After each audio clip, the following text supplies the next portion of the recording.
গো। আসসালামু আলাইকুম আপন মানুষজন, কেমন আছেন সবাই? আশা করি সবাই ভালো আছেন। সুপ্রভাত সবাইকে, শুভ সকাল। এখন আমরা গতকালকে ছিলাম হচ্ছে টেকের ঘাটে, নীলাদ্রি লেকে আমরা পূর্ণিমা বিলাস করেছি। এখন সকালবেলা, এখন 7টার সময় আমরা ওখান থেকে রওনা হয়ে মেঘালয়ের পাহাড়কে পিছনে ফেলে জাদুকাটা নদী ধরে আমরা একদম শেষ প্রান্তের দিকে, জাদুকাটা শেষ প্রান্তের দিকে যাব। সাথে হচ্ছে হৈমন্তীর স্পেশাল চাকা।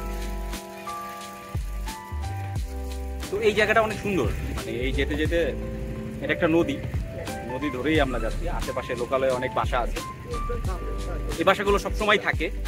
হাওড়ে যখন পানি থাকে তখন এই বাসাগুলো বেশি আরো উজ্জীবিত হয়ে যায়, আর যখন পানিগুলো কমে যায়, অর্থাৎ শুধু এই নদীটুকু থাকে, তখনও এনারা এখানেই থাকে। ওনারা এখানে পার্মানেন্ট ভাবে, স্থায়ীভাবেই বসবাস করে।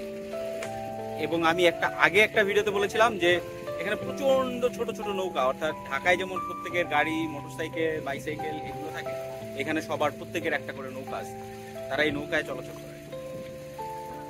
আমরা এখন জাদুকাটা নদীর দিকে যাব। জাদুকাটা নদীর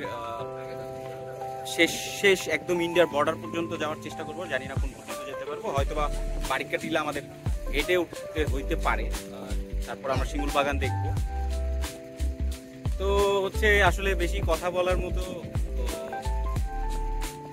মানে বেশি কথা বলতে মনও চাচ্ছে না, যতটা দেখতে পাচ্ছি শুধু আপনাদের সাথে শেয়ার করার জন্য কিন্তু ক্যামেরার সামনে আসছে। না হয় উপভোগ করতেই বেশি ভালো লাগছে। খুবই সুন্দর একটি সকাল, খুবই সুন্দর একটি দৃশ্য। যদিও আকাশে প্রচন্ড রোদের প্রচুর পরিমাণে তাপ আছে, সকালই সেটা শুরু হয়ে গেছে।